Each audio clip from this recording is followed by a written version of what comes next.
Sejarah Ultimate Fighting Championship atau yang biasa disingkat UFC dimulai pada tahun 1993 di Amerika, dan sejak saat itu berkembang menjadi organisasi MMA terbesar di dunia. Namun, awal mula UFC bukanlah hasil rancangan perusahaan besar atau lembaga olahraga, melainkan dari pertanyaan sederhana seorang pengusaha iklan bernama Art Davie. Seni bela diri mana yang paling kuat di dunia?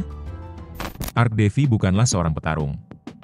Ia adalah pebisnis asal Amerika yang tertarik pada dunia bela diri. Ia membayangkan sebuah turnamen ekstrim, di mana petarung dari berbagai disiplin, karate, kungfu, tinju, gulat, hingga jiu-jitsu, bertarung dalam satu ajang, tanpa batasan kelas berat atau aturan kompleks. Tujuannya, mencari tahu seni bela diri apa yang benar-benar efektif di situasi nyata. Gagasannya terdengar terlalu liar bagi banyak orang, bahkan seperti ide layar lebar. Tapi Davie tidak mundur.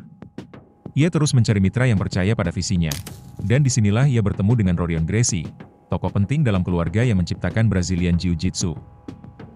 Rorion adalah putra dari Helio Gracie, pendiri BJJ. Sejak lama, keluarga Gracie dikenal dengan tradisi Gracie Challenge, yaitu tantangan terbuka kepada petarung dari aliran lain untuk membuktikan keunggulan BJJ. Bagi Rorion, ide Davie bukan sekadar menarik, tapi merupakan peluang emas untuk menunjukkan kehebatan BJJ ke dunia internasional. Rorion menyambut dengan antusias dan bahkan merekomendasikan adik tirinya, Royce Gracie, yang bertubuh kecil, untuk mewakili Brazilian Jiu-Jitsu di acara itu, sebagai bukti bahwa teknik bisa mengalahkan kekuatan. Sebelum UFC pertama digelar, para pendirinya ingin menciptakan arena pertarungan yang benar-benar berbeda dari ring tinju atau gulat yang sudah biasa dilihat. Mereka menginginkan sesuatu yang segar, aman, dan ikonik. Untuk mewujudkan itu, mereka menghubungi seorang sutradara seni visual bernama Jason Kassen untuk merancang desain arena yang belum pernah ada sebelumnya. Jason menolak mentah-mentah ide menggunakan ring bertali seperti dalam tinju. Menurutnya, dalam pertarungan bebas seperti yang dirancang UFC, tali justru bisa menjadi masalah. Petarung bisa terpeleset keluar saat bergumul di matras, memanfaatkan tali untuk melarikan diri, atau bahkan terjatuh, dan mengalami cedera serius. Setelah mempertimbangkan berbagai ide liar dan ekstrim, ia akhirnya merancang sebuah arena berbentuk 8 sisi yang dikelilingi pagar besi. Desain ini tidak hanya fungsional dan aman, tetapi juga unik secara visual. Arena itu kemudian dikenal dengan nama Octagon, dan sejak saat itu menjadi simbol khas UFC yang ikonik dan membedakannya dari semua olahraga pertarungan lainnya. Akhirnya pada 12 November 1993, di Ultimate Fighting Championship pertama digelar di Denver, Colorado, Amerika. Ajang ini awalnya dirancang sebagai turnamen satu malam, di mana 8 petarung dari berbagai aliran bela diri saling bertarung untuk menjawab satu pertanyaan besar. Seni bela diri mana yang paling efektif dalam pertarungan nyata tanpa aturan? UFC pertama bukanlah acara olahraga seperti yang kita kenal hari ini. Ajang ini benar-benar brutal dan nyaris tanpa batasan. Tidak ada kelas berat, tidak ada sarung tangan, bahkan tidak ada durasi ronde. Para petarung bertarung sampai satu pihak tumbang atau menyerah. Meski menggunakan konsep tanpa aturan, namun sebenarnya ada dua larangan resmi, yaitu tidak boleh menggigit dan tidak boleh mencolok mata. Pada saat itu ada 8 petarung dari berbagai aliran. Royce Gracie mewakili BJJ, Ken Shamrock mewakili gulat, Gerard Gordeau mewakili karate, Teila Tuli mewakili sumo, Kevin Rosier mewakili kickboxing, Zen Frazier mewakili boxing, Art Jimerson mewakili boxing, dan Patrick Smith mewakili taekwondo. Pertarungan pertama UFC pertama langsung menghadirkan adegan yang mengejutkan.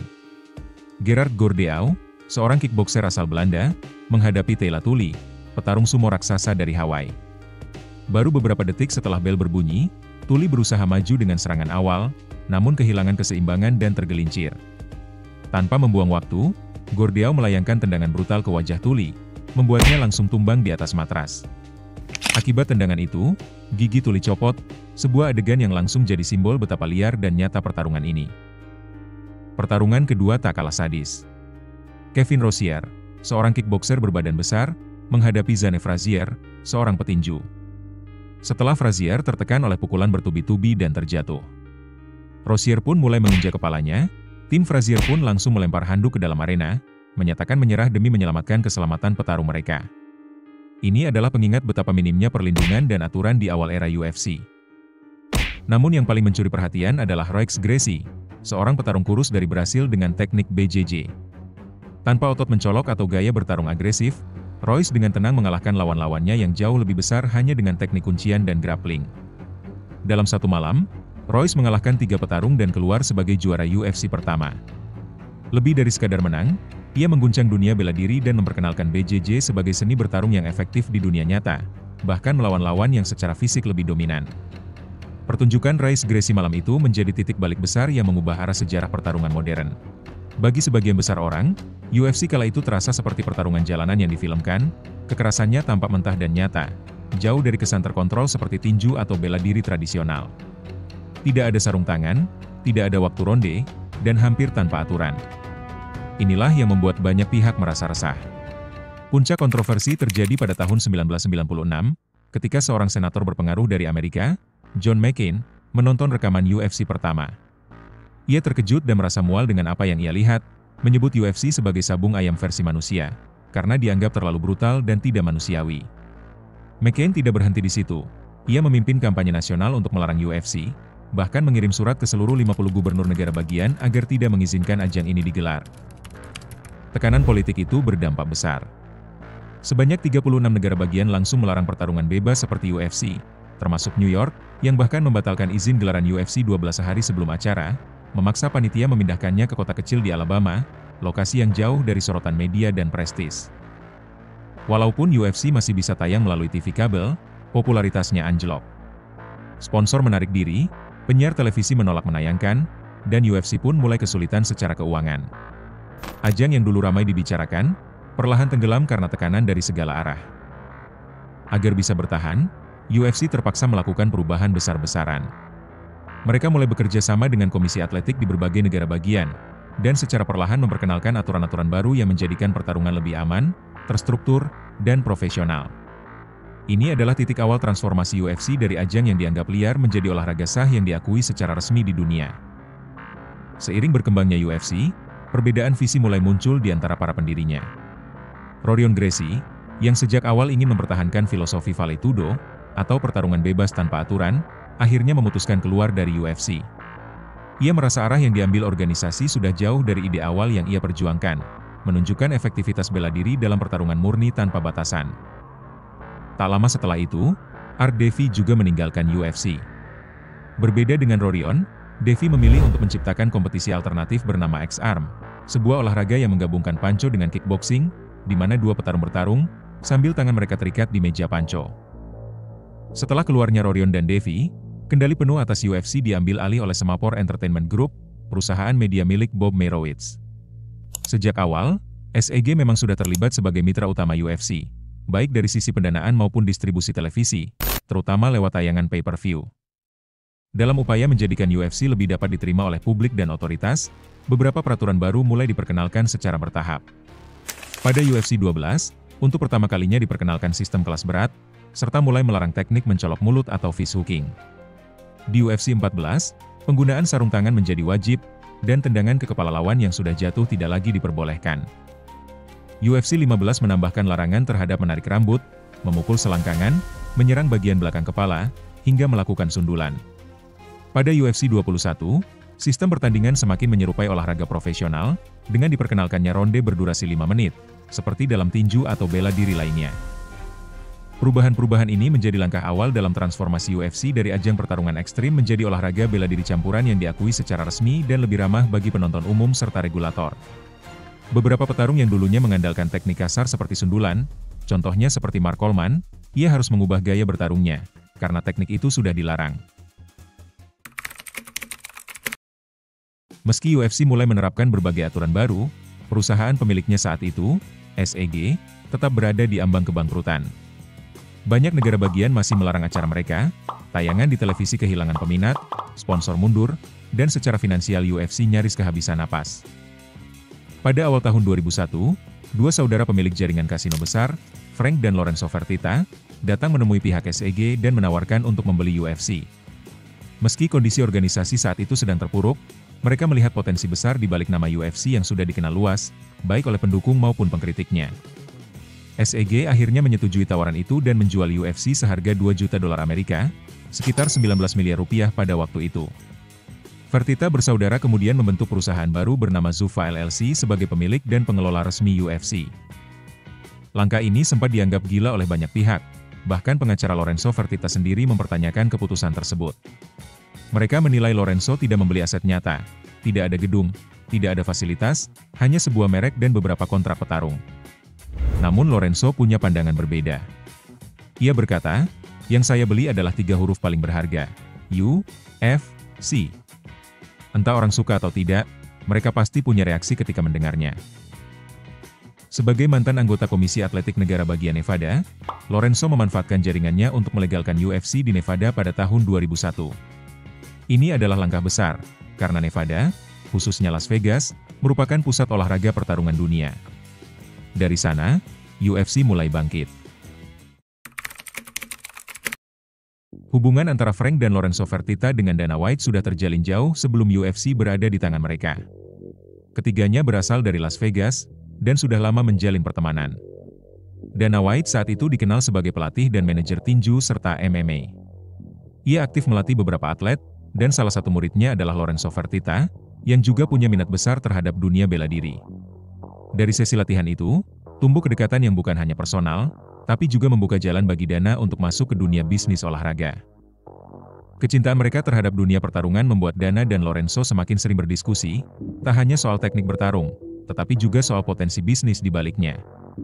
Dana pun mulai membangun jaringan di lingkungan manajemen petarung, dan sempat menangani beberapa nama besar di UFC awal, seperti Tito Ortiz dan Chuck Liddell. Dari posisi itulah Dana melihat langsung dari dalam, bahwa UFC sedang dalam kondisi buruk secara keuangan, dan pemiliknya, SEG, mulai kehilangan arah serta ingin melepas kepemilikan. Melihat peluang itu, Dana segera menghubungi Lorenzo Fertitta dan mengungkapkan pandangannya bahwa UFC masih punya potensi luar biasa, asal dikelola oleh orang yang benar. Lorenzo tertarik dengan ide tersebut dan membicarakannya dengan saudaranya. Keduanya lalu memutuskan untuk membeli UFC menggunakan dana pribadi mereka, dan untuk menjalankan operasionalnya, mereka mempercayakan kursi presiden kepada Dana White, sahabat mereka yang sudah lebih dulu paham seluk-beluk organisasi dari balik layar. Setelah UFC dibeli oleh Frank dan Lorenzo Fertitta melalui Zuffa LLC pada tahun 2001, mereka dan Dana White mulai membangun ulang UFC dari nol. Mereka memperbaiki regulasi, bekerja sama dengan komisi atletik, dan membuat sistem pertarungan yang lebih profesional. Namun, meskipun legal dan lebih aman, UFC masih sulit menjangkau penonton baru, dan masih rugi secara finansial. Hingga tahun 2004, UFC sudah merugi lebih dari 40 juta dolar, dan UFC belum mendapatkan perhatian besar dari media arus utama. Mayoritas televisi kabel masih enggan menayangkan pertarungan mereka, sponsor masih belum berminat, karena UFC masih dianggap sebagai olahraga underground. Situasi berubah drastis saat Dana White dan timnya menyusun ide untuk membuat reality show tentang para petarung MMA yang hidup bersama, dan bersaing memperebutkan kontrak UFC. Acara itu diberi nama The Ultimate Fighter. Acara ini tayang pertama kali pada Januari 2005, dan mendapat sambutan hangat dari pemirsa karena formatnya yang segar, kombinasi antara drama reality show, dan pertarungan sungguhan. Pertarungan ini ditayangkan gratis di televisi nasional, bukan pay-per-view. Dan hasilnya luar biasa. Jutaan orang menyaksikan, banyak diantaranya baru pertama kali menonton UFC. Puncaknya pada final di Ultimate Fighter musim pertama, antara Forrest Griffin melawan Stephen Bonnar. Pertarungan partai final ini berlangsung sengit dan dramatis. Keduanya saling bertukar pukulan tanpa menyerah selama 3 ronde penuh. Tidak ada yang mundur, tidak ada yang bermain aman. Ini adalah tipe pertarungan yang menyentuh emosi penonton. Setelah pertarungan usai, banyak orang langsung terhubung secara emosional dengan UFC. Bahkan Dana White mengatakan, pertarungan itu menyelamatkan UFC. Kenapa? Karena rating acara langsung melonjak tajam, sponsor mulai datang, dan UFC akhirnya mendapat perhatian dari jaringan televisi besar. Lebih penting lagi, UFC membuktikan bahwa mereka bukan hanya ajang kekerasan, tapi olahraga yang menghadirkan drama, teknik, dan keberanian manusia dalam bentuk paling murni. Sebagai bentuk penghargaan, meskipun hanya satu pemenang resmi, Dana White memberi kontrak UFC kepada keduanya, Forrest Griffin dan Stephen Bonnar, karena keduanya telah memainkan peran penting dalam mengubah wajah UFC di mata publik. Itulah mengapa di Ultimate Fighter dan pertarungan Griffin melawan Bonnar dianggap sebagai momen penyelamat UFC. Tanpa pertarungan itu, sangat mungkin UFC tidak akan pernah menjadi sebesar sekarang, atau bahkan tidak akan bertahan sama sekali. Saat UFC sedang membangun reputasinya di Amerika pada awal 2000-an, Pride justru memiliki reputasi global lebih besar. Berbasis di Jepang dan didirikan pada tahun 1997 oleh Nobuyuki Sakakibara, Pride bukan hanya populer di Asia, tapi juga memiliki pengaruh global yang sangat besar.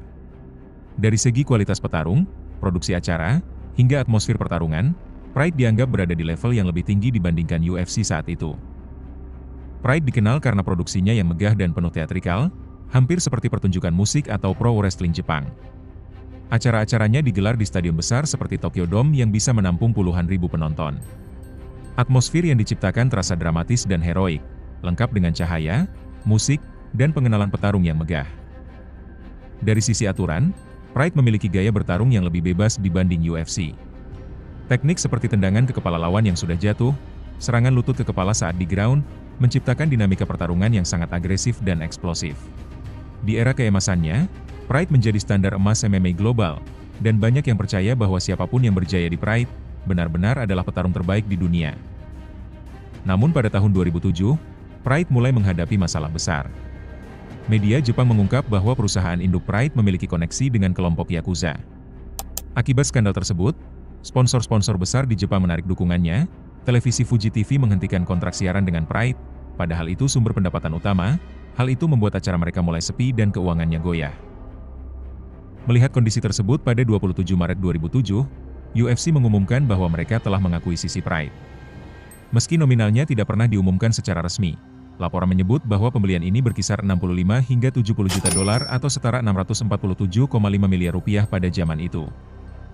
Sayangnya, mereka tidak bisa melanjutkan Pride sebagai promotor terpisah. Berbagai faktor seperti kultur bisnis Jepang yang berbeda, kehilangan jaringan TV Jepang, dan kerusakan reputasi Pride, membuat Zuffa LLC akhirnya menutup Pride secara resmi pada akhir 2007. Akhirnya mereka membawa petarung-petarung Pride masuk ke UFC dan memperkuat roster UFC. Menciptakan pertandingan impian antara juara UFC melawan juara Pride, seperti Dan Henderson versus Anderson Silva. Banyak petarung Pride sukses di UFC, seperti Mauricio Shogun Rua, Rampage Jackson, dan Antonio Rodrigo Nogueira. Periode antara 2006 hingga 2018 sering disebut sebagai Golden Era UFC, masa di mana UFC bukan hanya berhasil bertahan dari tekanan, tetapi benar-benar menjadi kekuatan global dalam dunia MMA. Setelah sukses mengakuisisi Pride dan mengeliminasi pesaing utama dari Jepang, UFC memanfaatkan momen tersebut untuk mengukuhkan dominasi mereka secara internasional. Dengan regulasi yang makin update, sistem kompetisi yang jelas, dan penyiaran global yang diperluas, UFC mulai menjalankan strategi ekspansi besar-besaran ke berbagai penjuru dunia, tidak hanya memperluas pasar, tetapi juga melahirkan bintang-bintang ikonik yang menjadi wajah baru olahraga ini. Di Inggris, UFC mulai menggelar event-event reguler dan membangun basis penggemar yang kuat, terutama dengan munculnya Michael Bisping, yang akhirnya menjadi juara dunia pertama asal Inggris dan memicu ledakan minat publik Inggris terhadap MMA. Di Kanada, popularitas UFC meroket berkat Georges St-Pierre. Setiap kali GSP bertarung di kampung halamannya, stadion selalu penuh. Ia bukan hanya dianggap petarung, tapi juga pahlawan nasional yang membawa MMA ke level tertinggi di Kanada. Di Brasil, UFC seakan pulang ke akar sejarahnya, tanah kelahiran BJJ dan tempat di mana keluarga Gracie membangun fondasi awal seni bela diri campuran. Kehadiran UFC di sana disambut hangat, terutama berkat dominasi petarung legendaris seperti Anderson Silva dan Jose Aldo yang tampil gemilang di panggung dunia dan membangkitkan rasa bangga nasional. Dalam waktu singkat, Brasil kembali menjelma menjadi salah satu pilar utama dalam identitas dan pengaruh global UFC.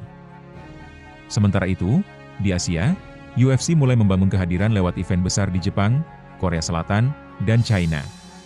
Selain menyasar pasar baru, UFC juga menjalin kerja sama strategis dengan media dan sponsor regional, memperluas jangkauan UFC di kawasan yang kaya akan budaya bela diri. Selama periode emas ini, UFC tidak hanya menampilkan pertarungan kelas dunia, tetapi juga berhasil membentuk banyak ikon global yang melekat kuat di benak publik. Mereka bukan sekadar petarung tangguh di dalam oktagon, tetapi juga sosok dengan kepribadian yang unik dan cerita hidup yang mampu menginspirasi, dan membangun koneksi emosional dengan jutaan penonton di seluruh dunia. Dengan banyaknya bintang besar, UFC juga mengalami lonjakan besar dalam penjualan tiket dan tayangan berbayar. Beberapa pertarungan mencetak sejarah, yakni UFC 100, Brock Lesnar versus Frank Mir, mencetak rekor pay-per-view saat itu dengan lebih dari 1,6 juta pembeli. Lalu UFC 193, Ronda Rousey versus Holly Holm di Australia. Diadakan di stadion dengan lebih dari 56.000 penonton, terbesar dalam sejarah UFC saat itu. Kemudian rivalitas Conor McGregor versus Nate Diaz. Pertarungan ini viral di internet dan memecahkan rekor pay-per-view. Hingga puncaknya UFC 229 dengan 2,4 juta pembelian pay-per-view, menjadi rekor tertinggi sepanjang masa, karena konflik besar antara Khabib dan McGregor yang diselimuti unsur politik, agama, dan drama personal. Demi memperkuat posisinya sebagai organisasi MMA terbesar di dunia, UFC menjalankan strategi ekspansi agresif untuk menguasai industri global sekaligus mengeliminasi para pesaing utama. Langkah ini bukan hanya soal memperluas pengaruh, tapi juga tentang mengkonsolidasikan kekuatan dan talenta terbaik ke dalam satu wadah. Salah satu langkah penting dalam strategi ini adalah membeli World Extreme Cage Fighting, sebuah promotor yang saat itu dikenal sebagai rumah bagi divisi-divisi ringan seperti kelas bulu dan kelas bantam. Awalnya, WEC dijalankan sebagai semacam liga pengembangan untuk UFC, tetapi pada tahun 2010, UFC resmi menutup WEC dan mengintegrasikan seluruh petarungnya ke dalam roster utama UFC. Dari langkah ini lahir sejumlah bintang besar yang kemudian mendominasi UFC, seperti Urijah Faber, Dominick Cruz, Benson Henderson, dan tentu saja Jose Aldo, yang menjadi juara kelas bulu pertama UFC hasil transisi dari WEC. Tidak berhenti di situ, UFC juga mengakuisisi Strikeforce, salah satu promotor MMA terbesar asal Amerika yang pernah menjadi pesaing terkuat UFC di era 2000-an. Strikeforce dikenal karena produksinya yang kuat, roster petarung yang solid, dan basis penggemar yang loyal. Pada tahun 2013, Strikeforce resmi ditutup, dan seluruh petarungnya dipindahkan ke UFC. Akuisisi ini menjadi salah satu yang paling berpengaruh, karena dari Strikeforce lahir petarung-petarung elit yang kemudian menjadi juara UFC, seperti Daniel Cormier, Ronda Rousey, dan Luke Rockhold. Selain melakukan pembelian, UFC juga menjalin kemitraan strategis dengan organisasi-organisasi lokal untuk mencari dan merekrut talenta baru. Di Eropa, UFC bekerja sama dengan Cage Warriors, salah satu promotor MMA paling bergengsi di kawasan tersebut, yang telah melahirkan banyak nama besar, salah satunya yaitu Conor McGregor. Di Asia, UFC menjalin hubungan dengan organisasi Jepang seperti Pankurasu, yang memiliki sejarah panjang dalam pengembangan seni bela diri campuran. Meskipun UFC tidak membeli promotor-promotor ini secara langsung, kerja sama mereka sangat penting untuk memantau dan merekrut petarung-petarung muda berbakat dari berbagai penjuru dunia. Serangkaian akuisisi strategis yang dilakukan UFC berhasil menghapus para pesaing utama, membawa masuk para petarung terbaik dari seluruh dunia, serta memperluas cakupan divisi dan basis penggemar mereka secara global. Setelah integrasi promotor-promotor seperti WEC dan Strikeforce, hampir seluruh petarung elit dunia berada di bawah kontrak UFC. Dalam konteks industri, UFC telah menciptakan posisi dominan sebagai satu-satunya panggung utama bagi siapapun yang ingin dikenal secara global di dunia MMA. Jika ingin menjadi bintang besar atau tampil di level tertinggi, maka UFC adalah satu-satunya tempat yang harus dituju. Situasi ini menciptakan bentuk kendali sepihak terhadap arah karir para petarung. UFC memiliki otoritas untuk menentukan siapa yang mendapatkan sorotan, siapa yang naik ke panggung utama, dan bahkan berapa besar kompensasi yang mereka terima. Tidak heran jika banyak petarung secara terbuka mengakui, "If you are not in the UFC, you are not in the big league." Salah satu faktor yang memperkuat dominasi ini adalah penggunaan kontrak eksklusif yang sangat ketat. Petarung yang menandatangani kontrak UFC tidak diizinkan bertarung di organisasi lain selama masa kontrak mereka masih aktif. Selain itu, UFC juga memegang hak atas nama dan citra petarung selama mereka berada dalam naungan promotor, yang secara efektif membuat para petarung sulit membangun brand pribadi di luar platform UFC. Beberapa petarung bahkan menyatakan bahwa UFC mengontrol hampir seluruh aspek komersial mereka, mulai dari sponsor, penampilan media, hingga merchandise. Dominasi ini memberikan UFC kekuatan tawar yang sangat besar, sementara di sisi lain, pilihan bagi petarung untuk mencari alternatif di promotor besar lainnya menjadi terbatas. Memang ada organisasi seperti One Championship, atau PFL yang terus tumbuh dan berkembang. Namun, mereka masih belum mampu menyaingi kekuatan brand UFC, baik dalam hal jumlah penonton, pendapatan dari pay-per-view, maupun jangkauan distribusi global. Alhasil, banyak petarung yang melihat promotor-promotor tersebut hanya sebagai batu loncatan sebelum masuk ke UFC. Secara teknis, UFC bukanlah monopoli mutlak karena masih ada kompetitor di pasar. Namun, dalam praktiknya, UFC menjalankan semacam monopoli atas pasar tenaga kerja elit di MMA profesional. Mereka mengontrol pintu masuk menuju popularitas dan kejayaan dalam olahraga ini, dan bagi banyak petarung, tidak ada jalan lain kecuali melalui UFC. Saat ini, UFC sudah tidak lagi dimiliki oleh dua bersaudara. Pada Juli 2016, Frank dan Lorenzo Fertitta, yang selama 15 tahun membesarkan UFC dari organisasi yang nyaris bangkrut menjadi raksasa global, memutuskan untuk menjual seluruh kepemilikan mereka. Alasan dibalik keputusan ini cukup sederhana. Mereka merasa inilah momen terbaik untuk exit, yaitu mengambil keuntungan maksimal dari nilai besar yang telah mereka bangun sejak 2001. UFC kemudian dibeli oleh William Morris Endeavor dan International Management Group, sebuah agensi bakat dan hiburan raksasa asal Hollywood yang juga menaungi banyak selebriti dunia. Nilai akuisisinya luar biasa, yaitu sekitar 4 miliar dolar USD, atau setara dengan sekitar 53 triliun rupiah saat itu.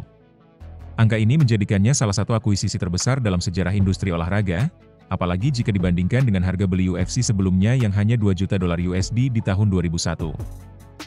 Meski Fertitta bersaudara mundur dari kepemilikan, Dana White tetap menjabat sebagai presiden UFC.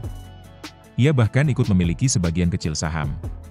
Keberadaannya dianggap terlalu penting untuk dilepaskan, karena Dana bukan hanya wajah publik UFC, tetapi juga otak di balik transformasi dan kesuksesan besar organisasi ini. Perjalanan UFC pun terus berkembang. Pada 2023, perusahaan induk Endeavor membuat langkah besar dengan menggabungkan UFC dan WWE ke dalam satu entitas baru bernama TKO Group Holdings. Perusahaan gabungan ini diperdagangkan secara publik di bursa saham New York, menjadikan UFC bagian dari ekosistem hiburan olahraga global yang makin kuat. Di era ini, UFC bukan lagi sekadar organisasi pertarungan biasa. Ia telah menjadi brand olahraga dunia yang sejajar dengan NBA, NFL, dan WWE dalam hal pengaruh media dan penetrasi internasional. UFC tidak hanya menjual pertarungan, tapi juga membangun narasi drama, karakter, dari kejatuhan sampai kebangkitan, dari petarung baru hingga legenda yang tak tergantikan.